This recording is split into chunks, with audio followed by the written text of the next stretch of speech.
¿Qué harías si descubrieras que el mayor peligro para tu familia no vino de un extraño, sino de alguien que cenaba todos los días en la misma mesa? En el video de hoy, exploramos uno de los crímenes más atroces de Nicaragua, el caso de Nahum Bravo, el joven que asesinó a sangre fría a su padre, su madrastra y su propia hermana, todo por una herencia. Pero más allá de lo macabro, este caso está plagado de preguntas inquietantes, encubrimientos y una frialdad que desafía toda lógica humana. ¿Cómo alguien puede planear el asesinato de 3 familiares y luego celebrar una fiesta sobre sus cuerpos enterrados? ¿Qué tipo de odio lo llevó a eliminar a las personas que lo criaron desde pequeño? ¿Fue Nahum el único cerebro detrás del crimen? ¿O hubo más manos implicadas de lo que se quiso aceptar? ¿Por qué los cómplices recibieron condenas mínimas mientras el país pedía justicia verdadera? ¿Es posible que este crimen haya sido evitado si se hubieran atendido las señales de advertencia? Prepárate para sumergirte en uno de los casos más fríos, escalofriantes y despiadados de América Latina. Una historia donde la ambición desbordada y la falta de remordimiento nos dejan frente a un enigma profundo sobre la naturaleza del mal. Si aún no estás suscrito, únete a nuestra comunidad y activa la campanita. En Enigmas sin resolver, seguimos cada pista, cada dato oculto, porque la verdad, aunque la quieran enterrar, siempre encuentra la manera de salir.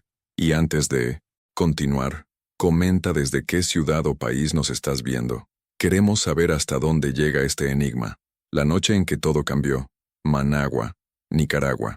Era la tarde del 25 de marzo de 2015, en plena Semana Santa, una de las épocas más sagradas del año para el país y para la tradición cristiana. En el barrio de Los Ángeles, nadie sospechaba que ese mismo día, 3 personas serían brutalmente asesinadas dentro de la misma casa, víctimas de un plan a sangre fría, urdido por alguien que se suponía debía protegerlas, un hijo, un hermano, un ser querido. Se llamaba Nahum Bravo Torres, un joven de 25 años, conocido en el barrio por sus amistades peligrosas, su afición a la fiesta, el dinero fácil y por exhibir un estilo de vida que no se correspondía con su realidad. Lo que pocos sabían era que tras su rostro sereno y su semblante apático, se escondía una ambición ciega, una sed de poder y dinero que pronto se convertiría en sangre. La primera víctima fue Leticia, su propia hermana. Estaban solos en la casa cuando Nahum la sujetó, le tapó la boca con cinta adhesiva y le ordenó a su cómplice, Jairo Ugarte, conocido como El Pelón, que trajera un cuchillo de cocina. Lo que siguió se describe en los autos como una masacre. Leticia recibió más de 40 puñaladas, que impactaron en órganos vitales y le causaron una hemorragia que la mató instantáneamente. Su cuerpo fue arrastrado a la cocina, mientras los asesinos lavaban tranquilamente el arma homicida, como si nada hubiera pasado. Minutos después, el padre, Santos Bravo, un empresario local y expastor evangélico, regresó a casa, sin imaginar que moriría a manos de su propio hijo. Nahum lo atacó por la espalda, mientras Jairo lo golpeaba con un bate de aluminio. Tras confirmar que ya no respiraba, Nahum revisó los bolsillos de su padre y le robó $80 de la cartera. Poco después, Rosibel Murillo, la madrastra que había criado a Nahum desde niño, también fue asesinada a golpes con un tubo de hierro. Las 3 víctimas fueron arrojadas a una fosa usada para cambiar el aceite de los autos en el negocio familiar.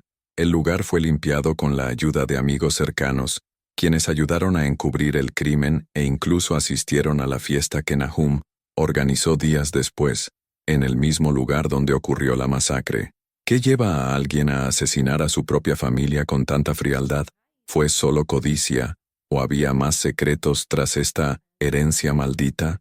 En el siguiente bloque comprenderemos el perfil psicológico de Nahum Bravo, sus motivaciones, antecedentes penales y el verdadero valor de la fortuna que esperaba heredar.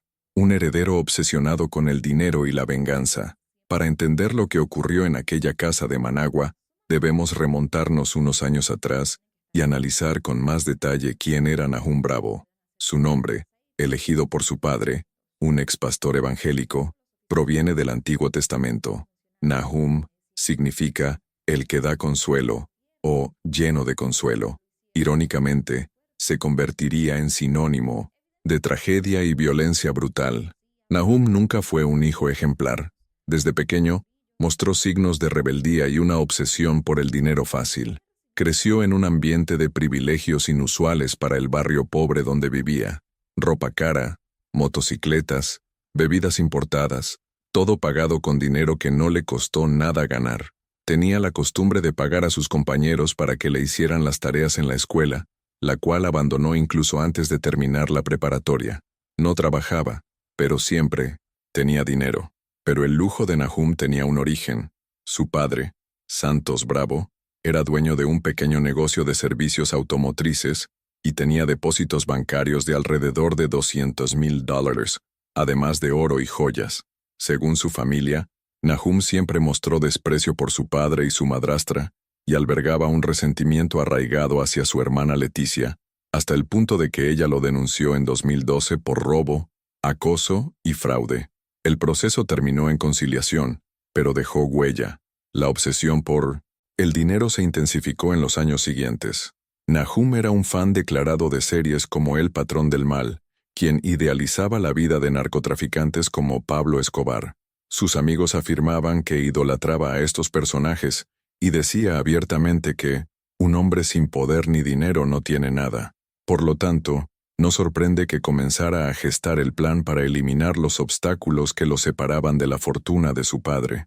Un detalle que llamó la atención de los investigadores fue que Nahum sabía que Santos había hecho un Nuevo Testamento y temía ser excluido de la herencia. Hay registros de que incluso le pidió dinero por adelantado a su padre, amenazando con romper vínculos. Según el Ministerio Público, el plan de Nahum empezó a gestarse semanas antes de los asesinatos. Reconectó con su familia, fingió interés en cambiar de vida y volvió a visitar la casa. Todo era parte de una artimaña. Solo estaba esperando y estudiando el horario de la casa. Sabía cuándo salía su padre, a comprar cuajada, cuánto tardaba y cuáles eran las rutinas de cada residente. El nivel de premeditación es impactante.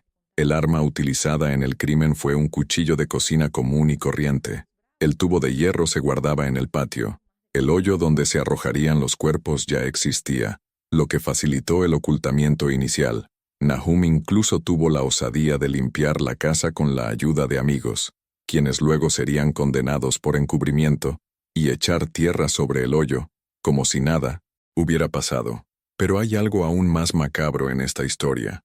Días después del crimen, Nahum organizó una fiesta con música a todo volumen, bebidas e invitados, en el mismo lugar donde estaban enterrados su padre, su hermana y su madrastra.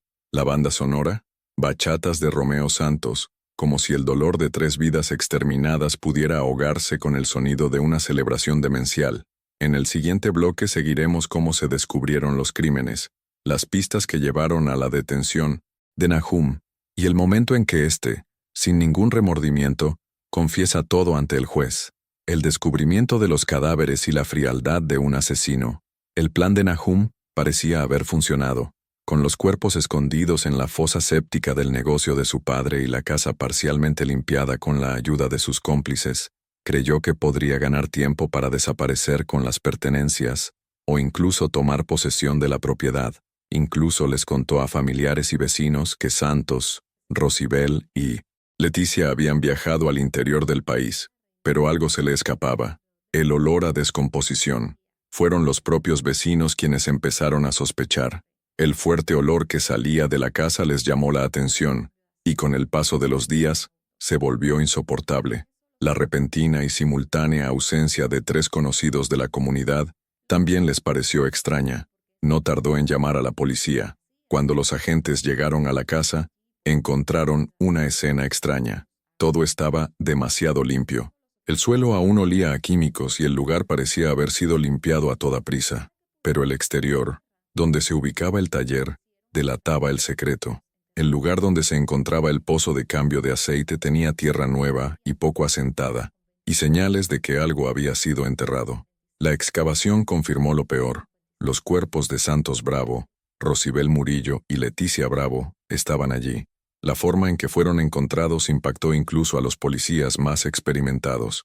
Leticia, la hermana, tenía más de 40 puñaladas en zonas vitales, incluyendo los pulmones y el hígado. Santos y Rosibel habían sido asesinados a golpes de un tubo y un bate de béisbol.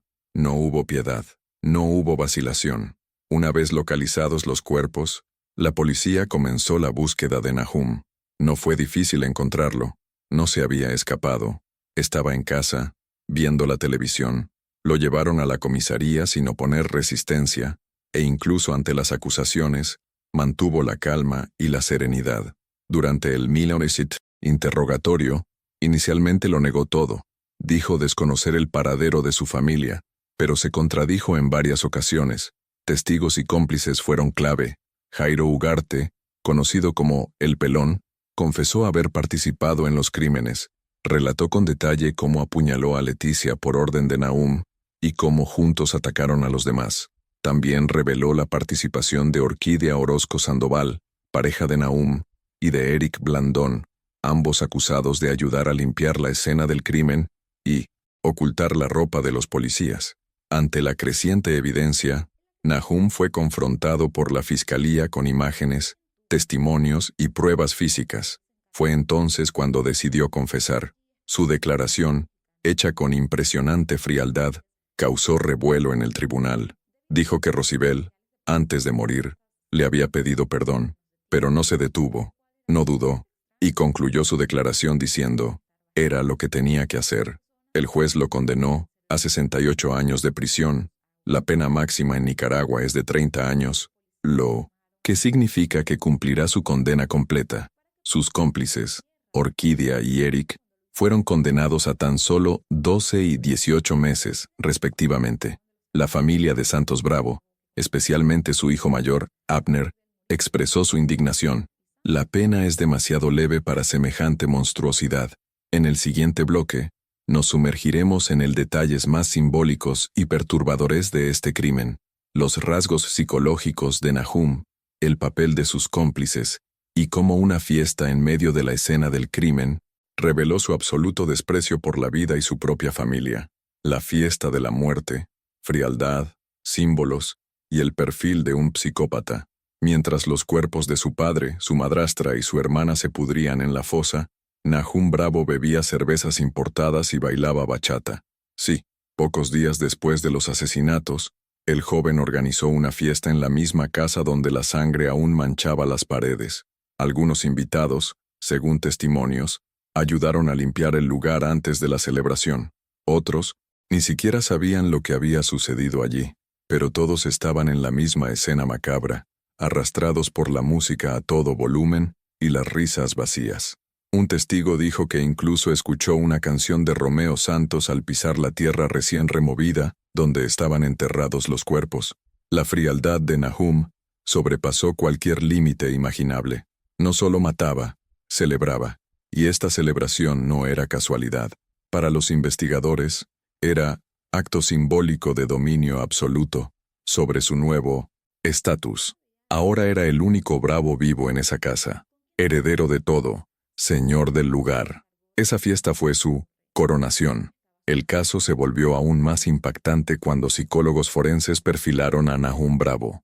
Según informes adjuntos al caso, el joven mostraba claros signos de psicopatía, falta de remordimiento, falta de empatía, manipulación emocional y placer en ejercer control. Su infancia, marcada por una relación fría con su padre y el distanciamiento de su madre biológica, pudo haber contribuido al desarrollo de un carácter antisocial, pero nada de esto explicaba el sadismo que demostraba cuando golpeaba brutalmente a su hermana u ordenaba la muerte de la mujer que lo había criado. La motivación económica era clara. Santos Bravo tenía bienes valuados en más de $200,000, así como joyas, oro y una cantidad considerable de dinero en efectivo. Para Nahum, la herencia fue un pasaporte a una vida de ostentación, la misma que admiraba en las series sobre narcotraficantes que le encantaba ver. Varios testigos relataron su fascinación por personajes como Pablo Escobar y estilos de vida llenos de poder, lujo y miedo. Además, Nahum ya tenía antecedentes de conflictos con su hermana Leticia. En 2012, ella lo denunció por robo, acoso y fraude. El caso se cerró tras un acuerdo con la fiscalía, en el que accedió a devolver una computadora robada. Pero el rencor persistió. Para la fiscalía, matar a Leticia también fue una forma de ajustar cuentas. Ella sabía demasiado, y era un obstáculo directo para la herencia.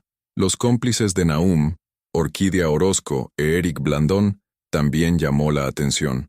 Aunque no participaron directamente en los asesinatos, fueron cruciales para limpiar la escena e intentar despistar a la policía. Orquídea, su pareja, afirmó que actuó por miedo. Eric, por lealtad. Ambos fueron condenados a penas mínimas, lo que generó indignación pública. Después de todo, sin ellos, quizás el crimen nunca se habría encubierto con tanto cuidado, pero fue la propia arrogancia de Nahum la que selló su destino. La certeza de la impunidad lo impulsó a no huir, a quedarse en casa e incluso a dar entrevistas informales en redes sociales, afirmando que la familia estaba bien. Y fue este exceso de confianza, sumado al insoportable olor, lo que permitió que la verdad emergiera, literalmente, de la tierra. No siguiente y último bloque, vamos a sumergirnos en el impacto de la delincuencia en la sociedad nicaragüense, la indignación de la familia sobreviviente y los debates que generó el caso sobre la pena máxima en el país. Un delito que, incluso con sentencia, aún deja preguntas en el aire.